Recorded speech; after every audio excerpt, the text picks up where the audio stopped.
श्री गुरुवे नमः. श्रीपादराजम शरणं प्रपद्ये.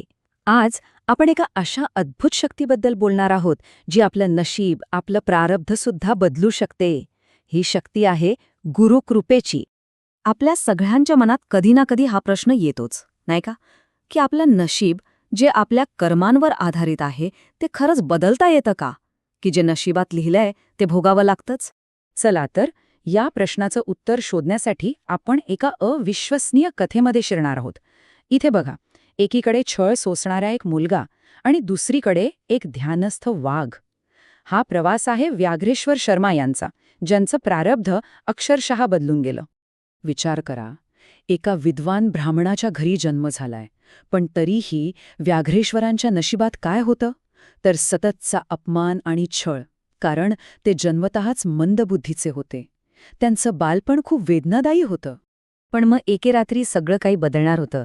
त्यांच्या स्वप्नात एक दिव्य बालक आलं, स्वतः श्रीपाद प्रभू, आणि त्यांनी एक मार्ग दाखवला. त्यांनी सांगितलं, हिमालयात जा, तिथे तुझं कल्याण होईल.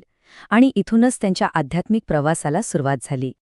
आता त्यांना जो मार्ग मिळाला तो होता ध्यानाचा. ध्यान म्हणजे काय? फक्त शांत बसणं? नाही.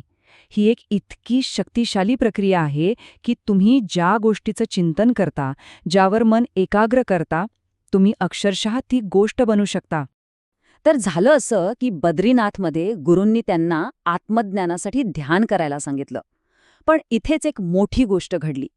त्यांचं मन ते एका वाघाच्या रूपावर केंद्रित झालं आणि त्यांच्या त्या तीव्र एकाग्रतेचा परिणाम इतका धक्कादायक होता की ते स्वतःच वाघ बनले. आता बघा, 1 वर्ष उलटून गेलं. त्यांचे गुरु परत आले आणि त्यांना काय दिसलं? गुहेत एक ध्यानस्थ वाघ. कोणीही सामान्य माणूस घाबरला असता, पण ते गुरु होते. त्यांनी आपल्या दिव्य दृष्टीने ओळखलं की या वाघाच्या रूपात दुसरा तिसरा कोणी नसून आपलाच शिष्य व्याघ्रेश्वर आहे. आपल्या शिष्याची ही अवस्था बघून त्यांना राग आला असेल का? अजिबात नाही. उलट त्या दयाळू गुरूंनी त्याला आशीर्वाद दिला आणि त्याच्या मुक्तीसाठी, त्याच्या उद्धारासाठी एक शक्तिशाली मंत्र दिला. आणि तो मंत्र होता श्रीपाद राजम शरणम प्रपद्ये.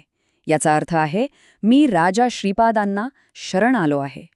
हे फक्त शब्द नव्हते, तर त्याच्या सुटकेची, त्याच्या मुक्तीची एकमेव चावी होती. आता कल्पना करा, वाघाच्या रूपात असलेला तो भक्त कृष्णा नदीच्या काठावर बसला आहे आणि पूर्ण श्रद्धेनं, आर्ततेने आपल्या प्रभूला, श्रीपादांना हाक मारतोय.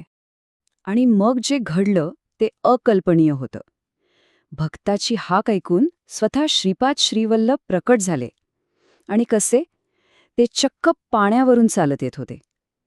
आणि त्यांच्या प्रत्येक पावलागणिक पाण्यावर तेजस्वी कमळं उमलत होती. काय अद्भुत दृश्य असेल ते! प्रभूंच्या त्या दिव्य दर्शनानेच सगळं काही साधलं गेलं. त्या वाघाच्या शरीरातून एक तेजस्वी आत्मा बाहेर पडला आणि थेट आकाशात विलीन झाला.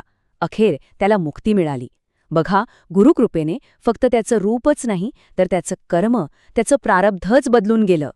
ही कथा तर अविश्वसनीय आहेच. एका जीवाचं अख्खं प्रारब्धच बदललं. पण आता एक याहूनही मोठा प्रश्न आपल्यासमोर उभा राहतो. चला, आयुष्य बदलणं ठीक आहे, पण मृत्यू, जे अंतिम सत्य आहे, जे अटळ आहे, त्यालाही गुरुकृपा परतवून लावू शकते का? ह्या प्रश्नाचं उत्तर स्वतः श्रीपाद प्रभूंच्याच एका प्रसंगात मिळतं. आणि ते इतकं साधं आणि तरीही इतकं अविश्वसनीय आहे. एकदा त्यांनी आपल्या आजोबांसमोर एक नारळ फोडला आणि अगदी सहजपणे म्हणाले, आजोबा, आज तुमचा मृत्यू अटळ होता, पण ह्या नारळाचे तुकडे करून मी तो योगच टाळला आहे. विचार करा, एका नारळ फोडण्याच्या साध्या क्रियेने मृत्यूला परतवून लावलं. याला म्हणतात गुरुकृपेचं सामर्थ्य. तर मग या दोन्ही अद्भुत कथांमधून आपण काय शिकायचंय?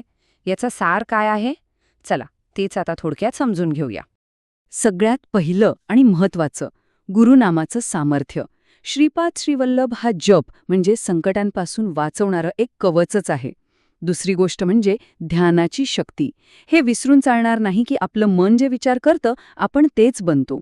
तिसरा आणि कदाचित सर्वात मोठा बोध म्हणजे कर्मावर गुरुकृपेचा विजय. तुमची भक्ती आणि शरणागती प्रामाणिक असेल तर मोठ्यात मोठी कर्मबंधने सुद्धा तुटू शकतात. आणि चौथं, हे लक्षात ठेवा की देव आपल्या भक्तांसाठी काहीही करू शकतो. तो कोणताही नियम बदलू शकतो, कुठल्याही रूपात प्रकट होऊ शकतो. शेवटी या सगळ्याचा अर्थ काय?